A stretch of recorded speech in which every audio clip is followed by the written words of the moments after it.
છોટાઉદેપુર જિલ્લાના બોડેલી તાલુકાના જબુ ગામ ખાતે આજે રાજ્ય સરકારના અત્યંત મહત્વકાંક્ષી અને પ્રજાલક્ષી અભિગમ હેઠળ તાલુકા કક્ષાનો સેવા સેતુ 2.0 ગ્રામ્ય કાર્યક્રમનું ભવ્ય આયોજન કરવામાં આવ્યું હતું।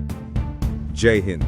આપ જોઈ રહ્યા છો ટીમ જાગૃત બોડેલી તાલુકા વહીવટીતંત્ર દ્વારા ગ્રામજનોના પડતર પ્રશ્નો અને વિવિધ કલ્યાણકારી યોજનાઓના લાભોનો સ્થળ પર જ પારદર્શક નિકાલ લાવવાનો સફળ પ્રયાસ કરવામાં આવ્યો હતો।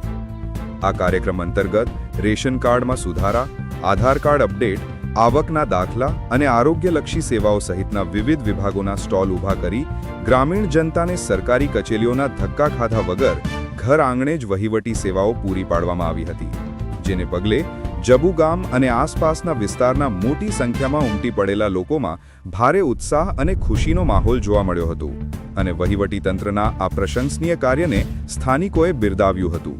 જો આપ અમને ફેસબુક અને ઇન્સ્ટાગ્રામ પર જોઈ રહ્યા હો તો અમને ફોલો કરો અને યુટ્યુબ પર જોઈ રહ્યા હો તો ટીમ જાગૃત ચેનલને સબસ્ક્રાઇબ કરી બેલ આઇકન જરૂરથી દબાવો, જેથી આવનારી દરેક અપડેટ તમારા સુધી સૌથી પહેલા પહોંચે। નમસ્કાર।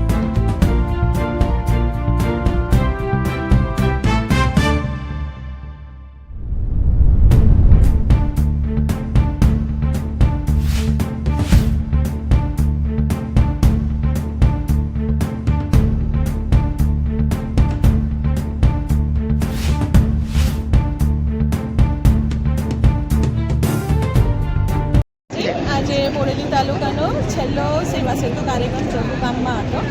સેવા સેતુનું નામ જ એ છે કે સેવા આપીને એવો સેતુ બનાવીએ કે જે લોકોને સરકારની વિવિધ યોજનાઓ છે તેને લાભ ના મળતો હોય તો ત્યાં સુધી આ બ્રિજ બને। 55 જેટલી યોજનાઓ છે અને એના વિવિધ કર્મીઓ છે, અધિકારીઓ છે, જે બધા અહીંયા આવ્યા છે અને હું અપીલ કરીશ કે આમાં જે 48 ગામો આવે છે તો ગામોના તમામ લોકો અહીંયા આવીને આ સેવાનો લાભ લે, પોતે જો લીધી હોય તો બીજાને સેવા અપાવે અને આ સેવા સેતુ કાર્યક્રમમાં સહભાગી બને। ખૂબ સરસ।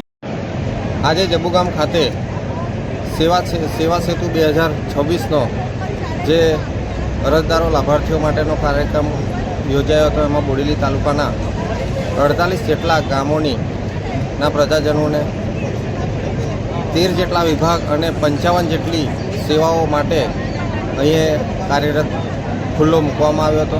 એમાં દરેક ગામમાંથી આરોગ્ય, શિક્ષણ અને ખેતીવાડીથી માંડીને અનેક કેડરમાંથી બધા લાભાર્થીઓએ ઉપસ્થિત રહીને લાભ લીધો અને ખૂબ જ સરકારશ્રીનો આભાર પણ માન્યો।